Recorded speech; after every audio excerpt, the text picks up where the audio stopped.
জয় গুরু সকলকে। যুগপুরুষোত্তম পরম প্রেমময় শ্রী শ্রী ঠাকুর অনুকূল চন্দ্রের শ্রীচরণে আমার শতকোটি প্রণাম। পরমারাধ্যা জগৎজননী শ্রী শ্রী বড় মায়ের শ্রীচরণে আমার শতকোটি প্রণাম। যারা ইউটিউবের মাধ্যমে আমাকে শুনছেন এবং দেখছেন, সকল ভক্তিমতী মায়েদের এবং দাদাদের আমার আনন্দ জয়গুরু। আশা করি আপনারা সকলে ভালো আছেন। আজকে সুন্দর একটা ইষ্ট প্রসঙ্গ আপনাদের সামনে নিয়ে এসেছি, আশা করি আপনাদের ভালো লাগবে। শ্রী শ্রী ঠাকুর বললেন, name and love can conquer the universe. সৎনাম এবং প্রেম বা ভালোবাসা জগৎ জয় করতে পারে। আরও শ্রী ঠাকুর বললেন, nothing has a pull more magnetic than love.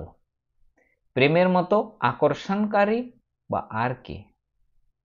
Love alone can control everything because it is elixir of existence. ভালোবাসা খাঁটি যখন, শুনবি তার কি লক্ষণা। ভালোবাসা খাঁটি যখন, শুনবি তার কি লক্ষণা। প্রেম সম্পদের অনাদারেও মোটেই দুষ্ট ক্ষুব্ধ না। অনুশ্রুতি প্রথম খণ্ডে। ইংরেজি 22/4/57 শ্রী শ্রী ঠাকুর গল্পের মতো করে বলছেন, ভালোবাসার টেস্ট মানে পরীক্ষা হলো, আমি যখন তোমাকে গালাগালি করি তখন তুমি কেমন থাকো। আদর করব, বুকে টেনে নেব, সেটা ভালো লাগে। আর পিঠে যদি একটা চড় দিই, অমনি ছুটে গেলে, তাহলে বুঝতে হবে তুমি ভালোবাসার বাড়ির ধারেও নেই। ঠাকুর এভাবে সকলকে বুঝিয়ে বলছিলেন। অন্য দিনের এক প্রসঙ্গের সূত্রে শ্রী ঠাকুর বলছেন, আমি ভালো হব, এই ভেবে ভেবে ভালো হওয়া যায় না। কাউকে ভালোবেসে বরং তা সম্ভব হতে পারে। সেই জন্য তুমি এমন একজনকে ভালোবাসো যার প্রেম কাউকে বঞ্চিত করে না। তাকে ভালোবাসতে হবে তোমার সব চাহিদা, সব তৃষ্ণা দিয়ে, সব কিছু দিয়ে, সব দিক দিয়ে তাকে ভালোবাসতে হবে। আর এই ভালোবাসার ফলে খারাপ ভালো যাই আসুক, তার জন্য তৈরি থাকা লাগবে। শুধু নীতি কথায় কাজ হয় না, আবার বুদ্ধি করে রকম করেও কিন্তু মানুষের ব্যক্তিত্ব গজায় না। গজায় ওই রকম চলনের ফলে। ওই যে বিমলমঙ্গলের গল্প আছে, তার মধ্যে কিন্তু ভালোবাসা ছিল। চিন্তামণিকে বলতো, চিন্তামণি তুমি অতি সুন্দর, মানে একজন বেশ্যাকে যেমন করে কয় তেমনি করেই কইতো। কিন্তু বিমলমঙ্গলের সমস্ত বিহেভিয়ার মানে তার ব্যবহারের মধ্য দিয়ে ভালোবাসাই ফুটে বেরোতে। তারপর যখন বিমলমঙ্গল দেখলো চিন্তামণি তাকে অবিশ্বাস করছে, বলছে তুমি এতদিন যদি সত্যিকারের চিন্তামণির চিন্তা করতে, অর্থাৎ ভগবানকে ভালোবাসতে, তাহলে ভগবানকে পেতে। তখন বিমলমঙ্গল ভাবল, আমি ভগবানকে সত্যি সত্যি ভালোবাসলে তিনি তো আমাকে অবিশ্বাস করতেন না। তারপর সে ওখান থেকে চলে গেল। কিন্তু যাবার সময়ও বলে, গরুগুলিকে খেতে দিও, পাখিগুলোকে এইভাবে যত্ন করো, ইত্যাদি সব কিছু বলে গেল। তার মানে চিন্তামণির সব বিষয়কেই নিজের করে নিয়েছিল, তাই ওই রকম ভাবত।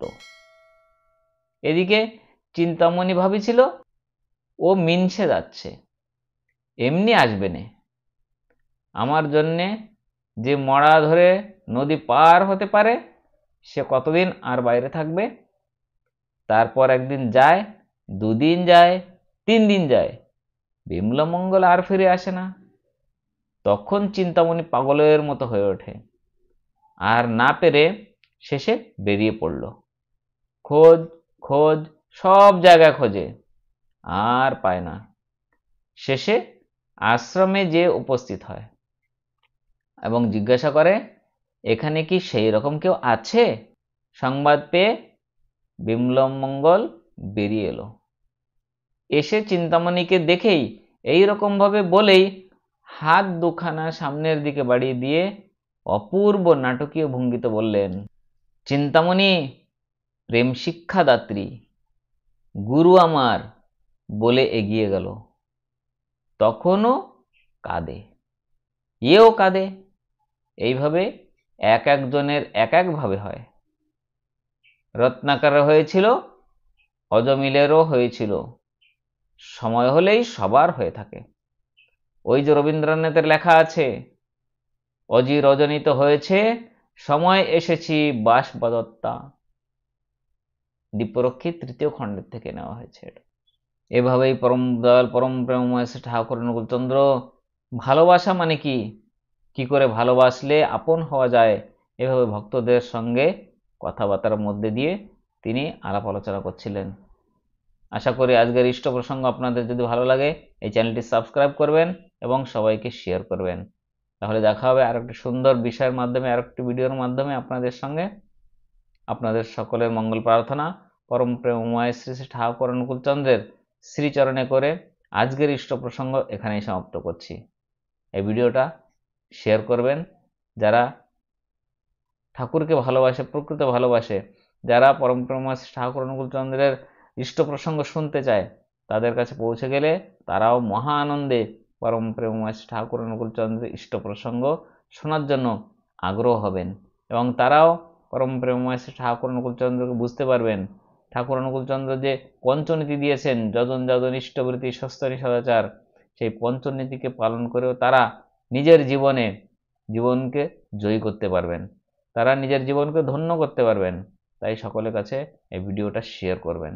জয় গুরু, বন্দে পুরুষোত্তম।